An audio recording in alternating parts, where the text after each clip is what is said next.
Hello, this is Lady Boulay, and I hope you're having a wonderful day. Thank you for your support. Thank you for subscribing to the channel. Thank you for your comments, and thank you for your thumbs up. Thank you for all you do to support the channel. And yes, we are commanded to love one another, whether we want to or not, or whether we agree with each other or not. And today I'm talking about why Vivek Ramaswamy is to be pitied. It is sad to watch a grown man who, looks all right, has a successful life of his own. It's sad to see him willing to give up his self-respect and his dignity to assimilate into a society of people who have made it clear that they don't want him. He has been rejected and he overlooks it. He ignores that rejection and still continues to strive to be a part of a group of people who have made it clear that he will never be a part of that group. That, to me, is desperation on a level that makes a person pitiful. Vivek Ramaswamy is doing that, and the guy that they keep making fun of, Myron Gaines, the fresh and fit guy, they are willing to do that. They are willing to do anything that they have to do to assimilate into white American society. And what they don't really get is that they're never going to make it. Those people are never going to change their minds about them. They'll use them for whatever purpose they might have.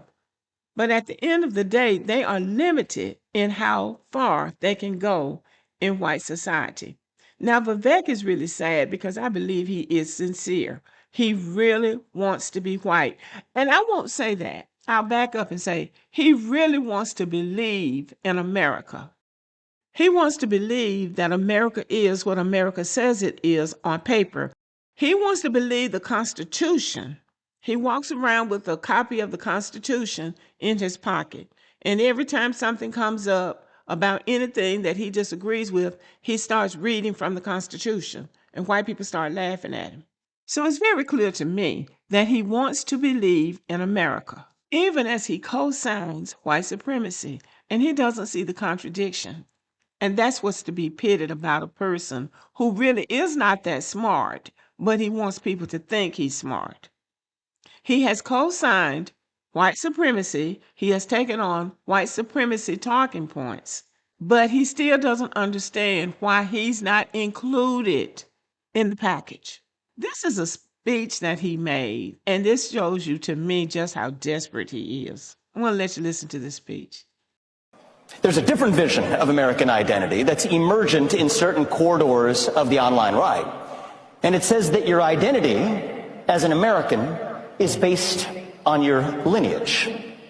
That how long you have been in the country, your lineage and your genetics tied to the blood and soil of the country determines how American you are. It is the idea of a heritage American that says the truest form of an American is somebody who is a descendant of the American Revolution period or before. And I will tell you, this idea of the heritage American, we ought to have this discussion. It's becoming more popular. I think the idea of a heritage American is about as loony as anything the woke left has actually put up.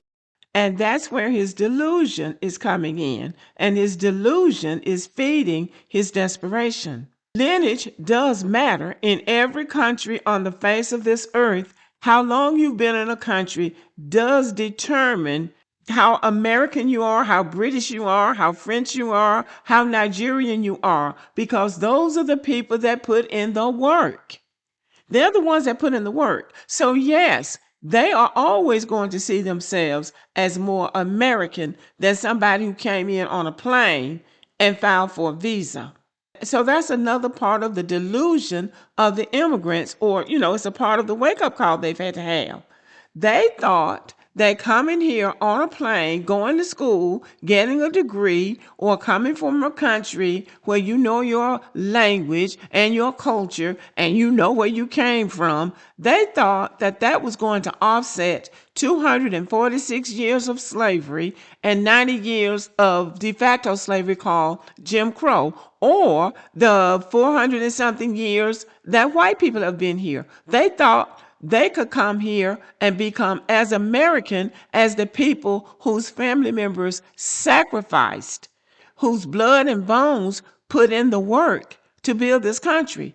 This is a first world country, and you just gonna come in here on an airplane one day and have a baby, and now you and your baby are just as American as the people who bore the burden of building the country. They really thought that's the way that was going to work.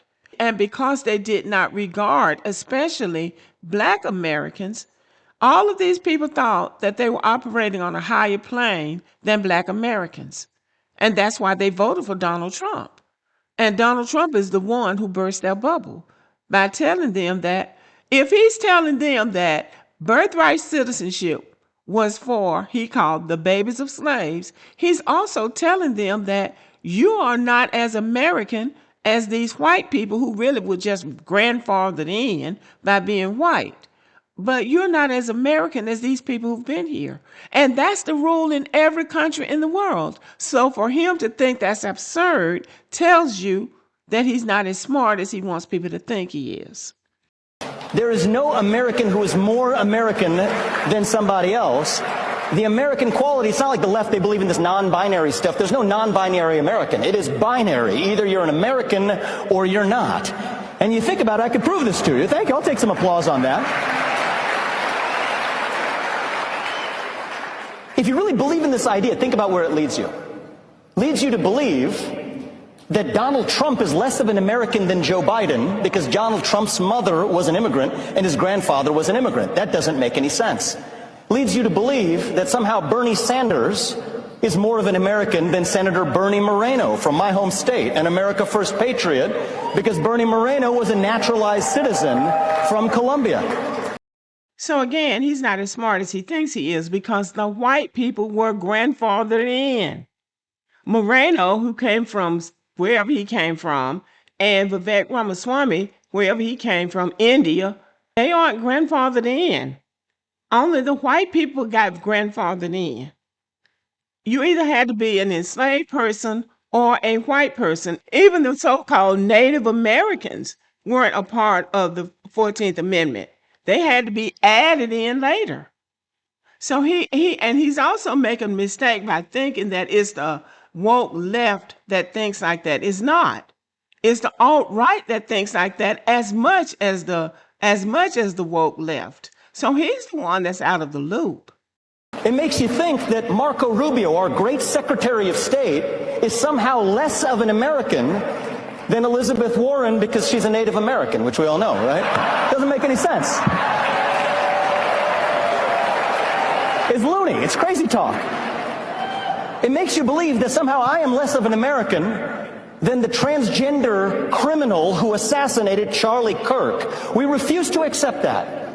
The idea that a heritage American is any more American than another American is un-American at its core. And I will fight to the very end for that because that's what it means to be an American. We believe in ideals. That is who we are. Well, good luck with that.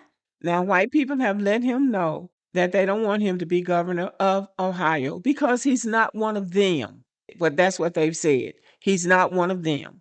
And it's not just because he's Hindu in religion, but also because he's Indian and he's not like them. And he believes that he can use the Constitution and use these, fancy words that he tries to throw around to shame them, because that's really what he's trying to do. He's trying to shame them in supporting him.